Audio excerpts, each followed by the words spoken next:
Hey everyone, I'm Lucy. I go to a very prestigious high school that is really hard to get into. The tuition there is really expensive too. People often say, you need to be both smart and rich to be admitted into this high school. Each year, the school gives scholarships to 50 students. These students are picked based on their academic or athletic achievements. I'm on the swimming team, but unfortunately, I don't have a scholarship. My dad pays a small fortune to the school. My best friends Jasmine and Emily are also on the team. Swimming requires discipline. We need to train regularly. And so we spend most of our days together. As if that weren't enough, we also love having slumber parties whenever we can. Emily doesn't have her own room, so we have them at either my place or Jasmine's. By the way, Emily gets financial aid. Unfortunately, her family is not doing so well. Of course, this doesn't stop us from being good friends, but I can feel that Emily is not too happy about not being able to host a party at her house. We were at my place when it all started. My parents had gone to our summer home, so we had the whole house to ourselves. We had so much fun doing the silliest things all night. We sat around in my room and talked until really late, then Jasmine went to sleep in the living room, and Emily and I slept in my room. In the morning, I went into my bathroom. I put on my contact lenses. The night before, I'd put my ring right next to the lenses, but I realized it wasn't there anymore. I was sure I put it there. I looked around, but I couldn't find it. I was really upset because my mother had her own jeweler make this ring for my 15th birthday. I'm sure it's very expensive, but I didn't care about the money. It had huge sentimental value to me. I got dressed and went downstairs. Jasmine and Emily were making breakfast. I was just about to say that I couldn't find my ring, but I stopped. Emily slept in my room that night. In the morning, she used the bathroom before me. Emily is my best friend. It would never occur to me to suspect her. But if I said something, she might have misunderstood. That's why I didn't say anything. About 2 weeks later, we were at Jasmine's.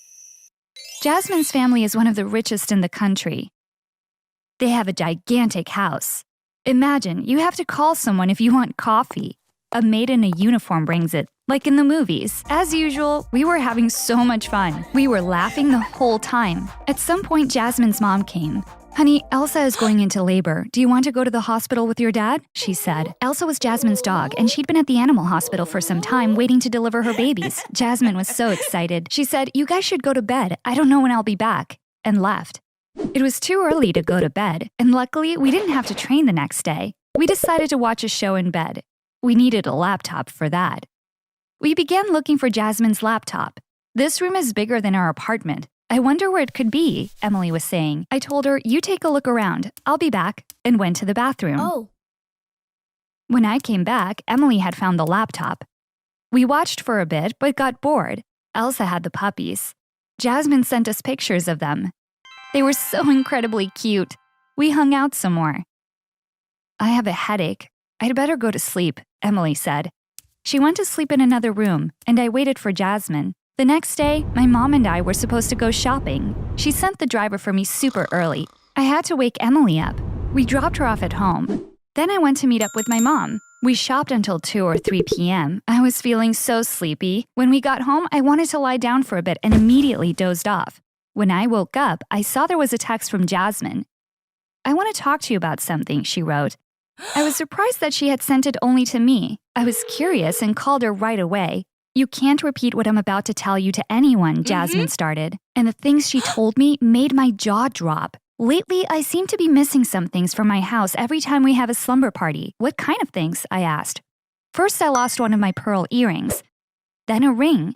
Last night, my favorite bracelet was gone. Unfortunately, I think it could be Emily. In fact, I'm pretty sure it's her. I just wanted to check if you've lost anything recently so that I can be 100% sure it's her. I couldn't believe my ears. I was feeling dizzy. I was about to cry. I only lost a ring. I couldn't find it after the last slumber party at our place, I said. Is that it? Are you sure? Jasmine asked. Maybe other stuff as well, but I'm only aware of the ring, I said. I just remembered. I checked our chat group. Emily hadn't written anything, which was very unusual. Did you say anything to Emily? I asked Jasmine. I was so angry, but I held back. I only wrote, why? She didn't respond. I got even more angry. Don't you have anything to say? I asked. But that message wasn't delivered. Obviously, she'd blocked me. She must have panicked when she figured I was onto her. After hearing all this from Jasmine, I cried for a long time. Was Emily a thief? How was she going to face us? And how should I be treating her? As these horrible thoughts were going through my mind, my phone started ringing. It was Emily. I didn't pick up because I didn't know what to say. A few seconds later, she texted, "What's up, girl?" I couldn't believe that she was acting like nothing had happened. Didn't she know Jasmine was going to tell me everything? Suddenly, it hit me. If Emily stole from us, she wouldn't be calling me. Could Jasmine be wrong?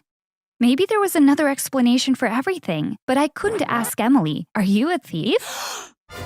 If she were innocent, she would be so hurt to be blamed for this. As I was thinking, I had an idea. There was indeed a way to find out if she really was a thief. I hatched up a little plan and put it into action. I called Emily half an hour later. I talked to her as if nothing had happened. But Emily sounded really upset. I asked her what was wrong. She said she had a problem at home. "Do you want to come to my place? Elsa and her puppies have left the hospital. Jasmine is taking care of them. I'll have our driver pick you up. We can go to train together tomorrow morning," I said. Emily didn't want to come at first, but when I insisted, she said yes. If she could call me, it was obvious that she thought Jasmine didn't tell me anything. So I acted like I didn't know anything. We talked about this and that, nothing important. Thankfully, it wasn't a long night. We went to bed early since we had a train in the morning. I woke up way before Emily did. I had my alarm set. I got up. Earlier, I'd left one of my beautiful rings in the bathroom. I went in and checked. It was sitting right where I left it. I had also put a bracelet on the bedside table. It was also still there. You got my plan, right? I put my valuables in different places around the room before Emily came over. And then I made excuses to leave her alone in the room a few times. I woke up really early in the morning and checked all the jewelry I left around to test her. Everything was still there. If she'd wanted to steal, she could have. I was incredibly happy. I woke Emily up. "Girl, we need to go to Jasmine's. There's a misunderstanding that we need to fix," I said. Emily opened her eyes. "There is no misunderstanding. I will never talk to Jasmine again. She's out of my life," she said. What in the world was happening? How could Emily talk like this? I had to tell her everything since we had to clear her name, and I did. Emily listened silently. When I was finished, she was quiet for some time. Then without even looking at me, she said, "So you tested me." She was offended, and rightly so. I didn't know what to say. Emily turned to me and said, "Lucy, Jasmine is the one who stole your ring. She's a kleptomaniac." This was the first time I'd heard the word kleptomaniac. "Jasmine stole it? Why should she? What's a kleptomaniac?" I asked. Emily grabbed her phone. She Googled it. "Kleptomania is a psychological condition also known as impulsive stealing," she said. Then she read from a website. "Kleptomaniacs are impulsive. They are unable to resist the urge to steal. They don't actually need the things that they steal. They feel a sense of relief at the moment of stealing, but they deeply regret their actions afterwards." While still in shock, I asked, "How do you know Jasmine has a stealing disorder?" Emily began telling her story. "We were looking for Jasmine's laptop to watch shows that night when we were at her place. I found it when you were in the bathroom. Do you remember?" I nodded yes. Emily went on. "I was just about to log into Netflix when something caught my eye on the tab that was open. It had something to do with me. I read it since I saw my name there. I even took a picture. Take a look." I took her phone. I zoomed in and read, "I can end my friendship with Emily because of her perfume. If you don't have any money, then don't use perfume. Thanks to her, I learned that cheap perfume smells like cat piss. The whole house stinks when she comes here. Even Elsa doesn't come into my room." I couldn't read the rest. I gave the phone back to her. Emily said, "This is an online diary site. This is Jasmine's diary. Unfortunately, she left her tab open. I saw it by accident. I wish I hadn't. I didn't like finding out that I smell like cat piss," Emily said. She was shaking with anger. She goes on to talk about how she's being treated for kleptomania. It turns out that they discovered she was a kleptomaniac when she was very young, but she was treated for it. Years later, when they found out she was stealing again, she went back to therapy. I was shaken by all of this. "I understand everything now, but what happened between you two?" I asked. I figured out Jasmine was lying to me when I listened to Emily's version. Emily was very upset, and she sent Jasmine the picture she took of her diary. Jasmine blocked her without answering, because she figured Emily knew about everything, including her kleptomania, which was also in that diary entry. The rest you already know. Jasmine called me up to hide what she had done and told me Emily was a thief. She must have thought I would cut all ties with Emily and never figure out that she was the real thief. Of course, the opposite happened. We stopped talking to Jasmine after that. When she saw me with Emily the next day, she realized that I knew. She turned around and ran. We are still in the same school and on the same team. We never talk to her, even though we see her all the time. She is too ashamed to look us in the eyes now. Hi, everyone. My name's Melissa. My parents got divorced when I was in junior high. I stayed with my mom. A year and a half later, she got married to someone she'd met online. He lived in another country. My mom said we had to move there, but I didn't want to, so I went to live with my dad instead. He owns a very famous restaurant.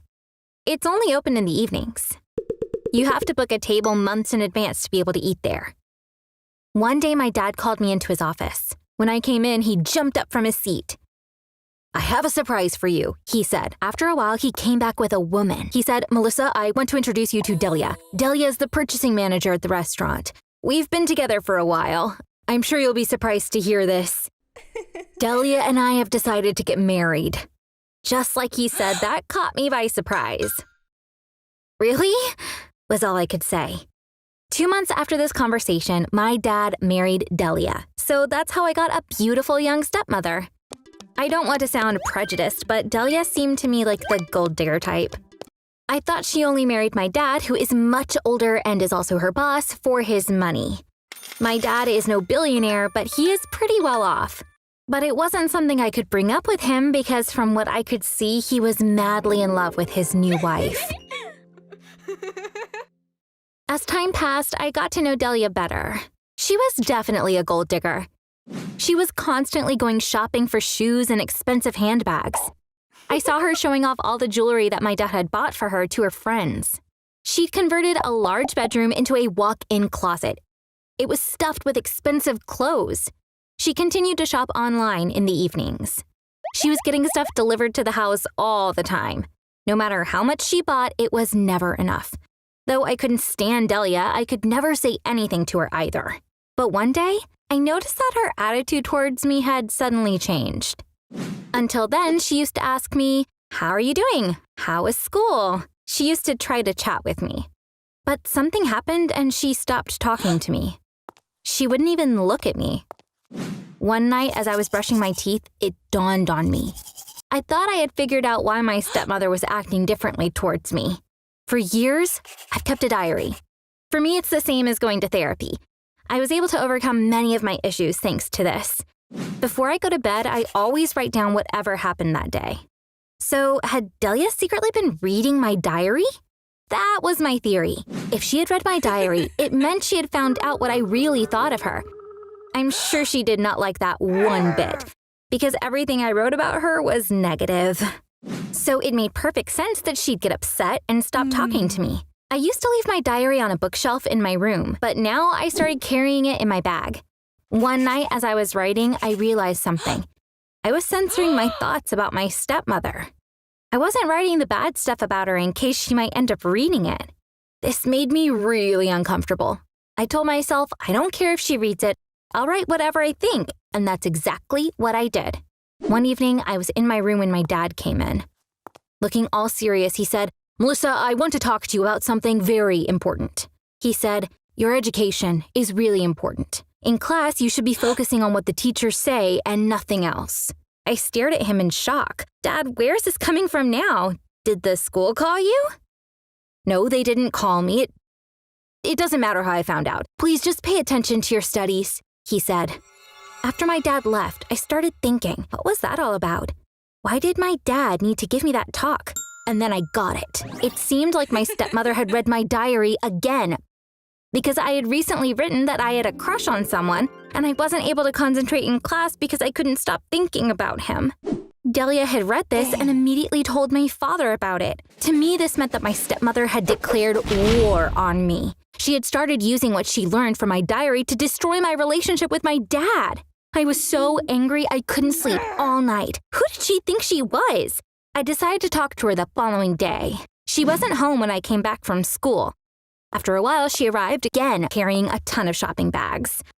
I went up to her and said, I know you've been reading my diary. You need to stop doing that. She answered, no, I'm not. Why would I be interested in your boring life?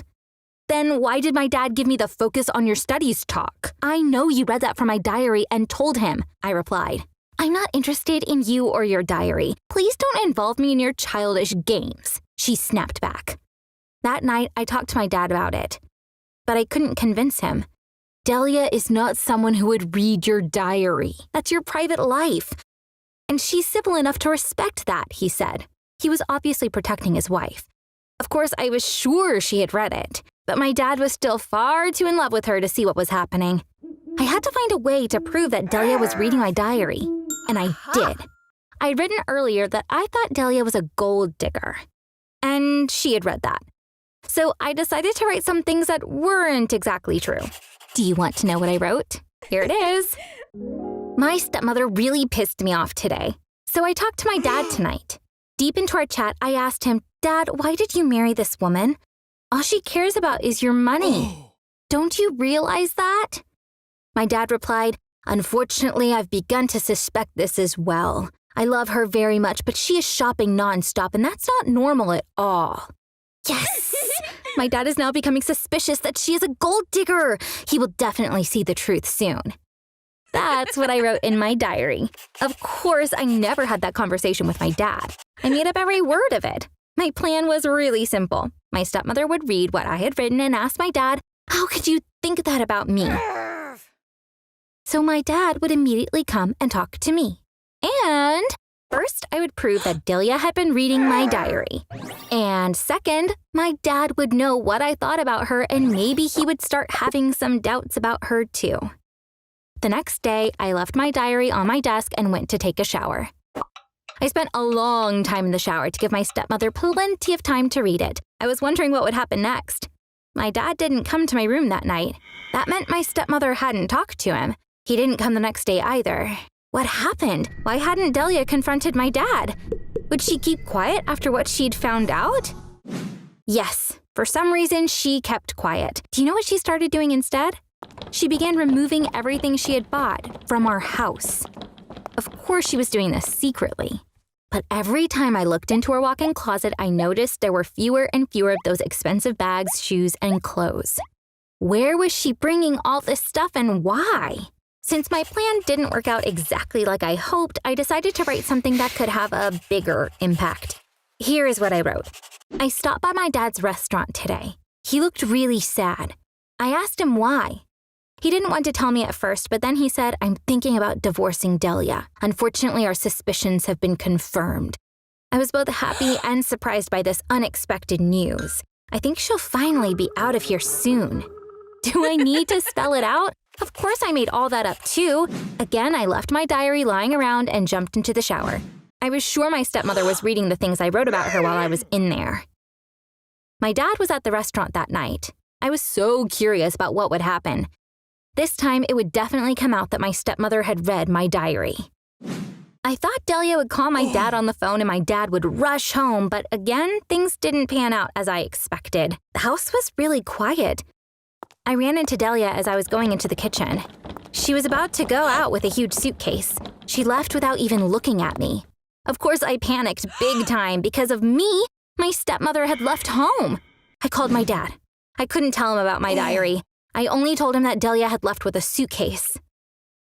Dad came home immediately. Delia's phone is turned off. I can't reach her, he said. I couldn't tell him the truth because I was so scared. Half an hour later, my dad said, Melissa, I realized something weird. Delia took all her jewelry with her.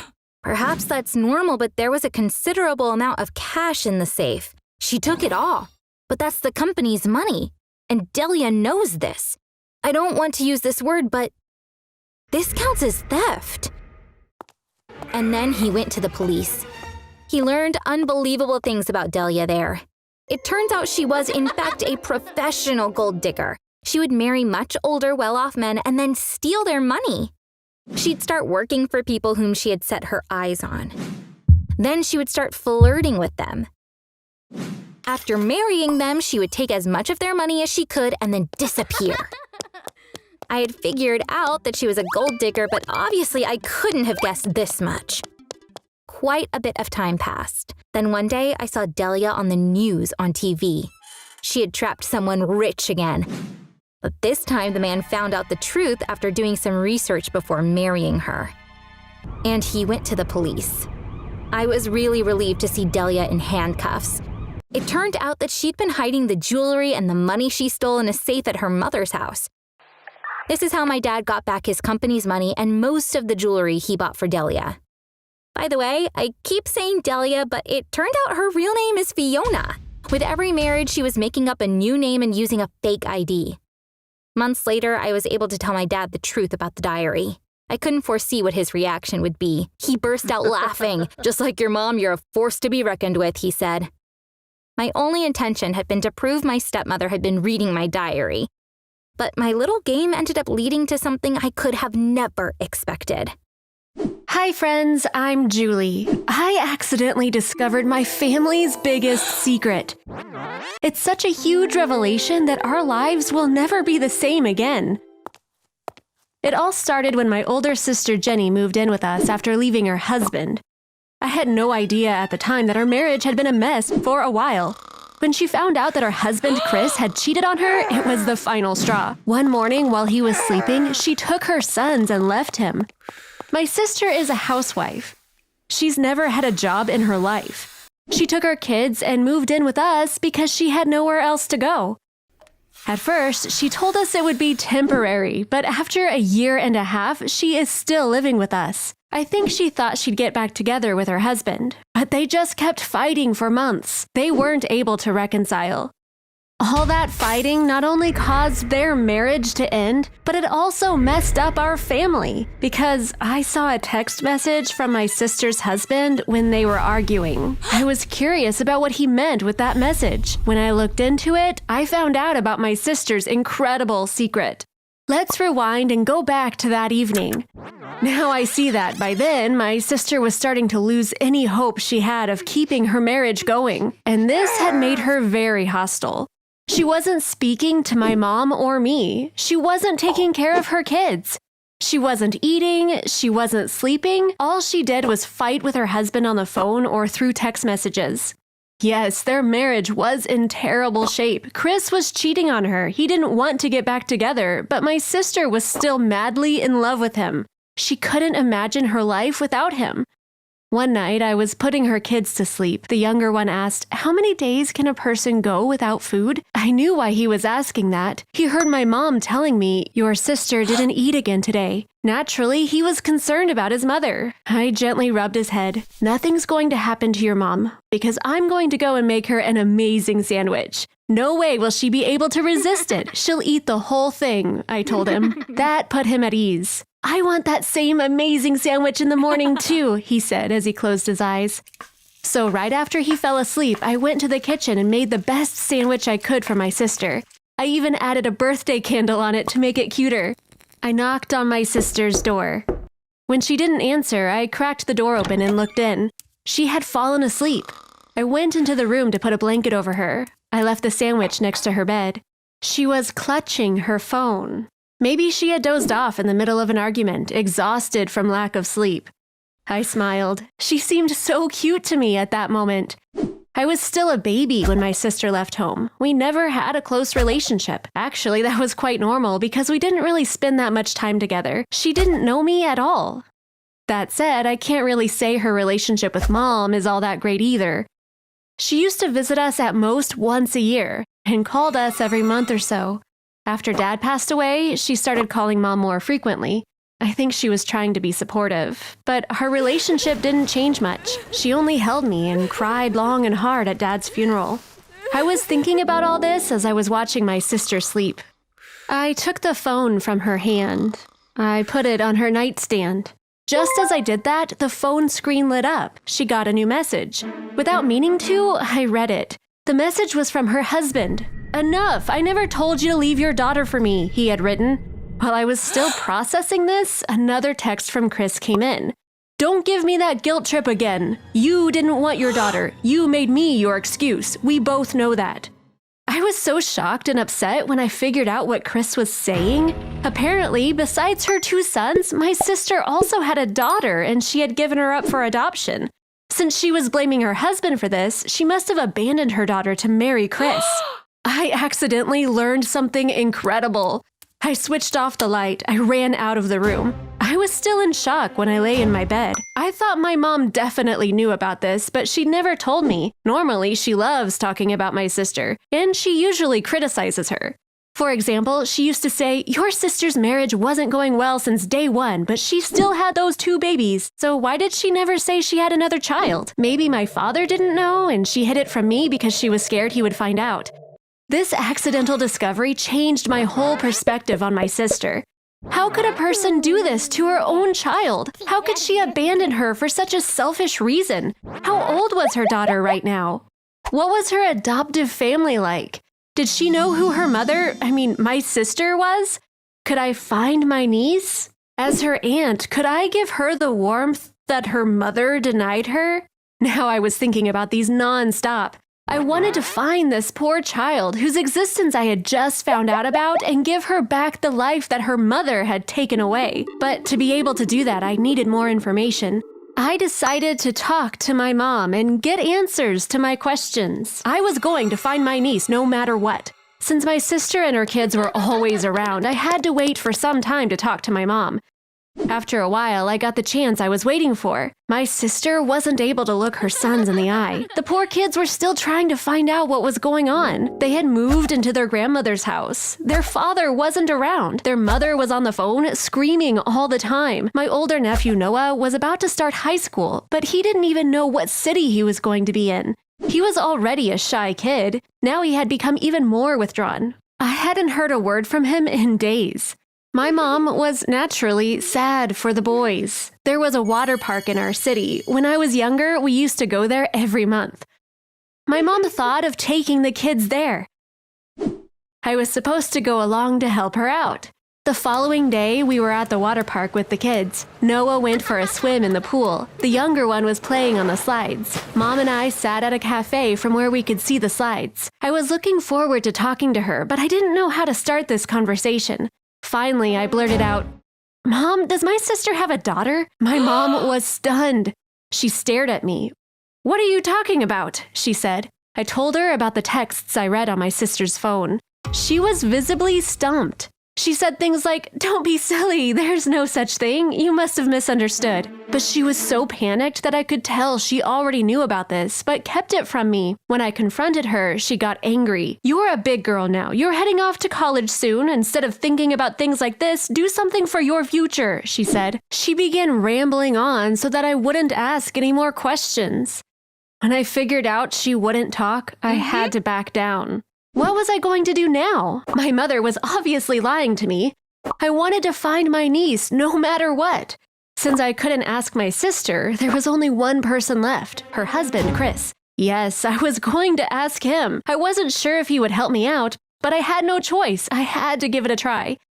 I didn't have Chris's phone number, but I knew the name of the car dealership where he worked.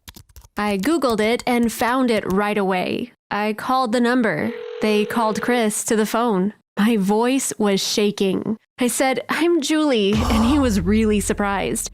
I told him what happened. "I want to find my niece," I said. Chris said, "Forget about this for your own good." When I said, "What does it have to do with me?" "Go ask your sister. I can't say anything more," he said curtly. I didn't have any other choice. I was going to ask my sister. I went to her room. She was crying. I thought she and her husband had another fight, but this time it was something else. "Mom just told me," she said, averting her eyes. Then I understood Mom had told her that I knew about her daughter. I sat next to her.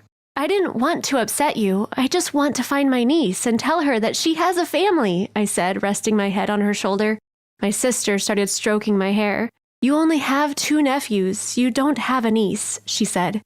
I picked my head up from her shoulder. I looked at her. "What do you mean? But you also have a daughter," I said. "Yes, I also have a daughter," she said, averting her eyes again. In that moment, the world started to spin. My ears were ringing with those sentences. "You don't have a niece, but you also have a daughter." "Yes, I also have a daughter." I stared at her in disbelief. I was speechless for a minute. Then I said, "So I'm your daughter?" My sister nodded. "Yes, Julie.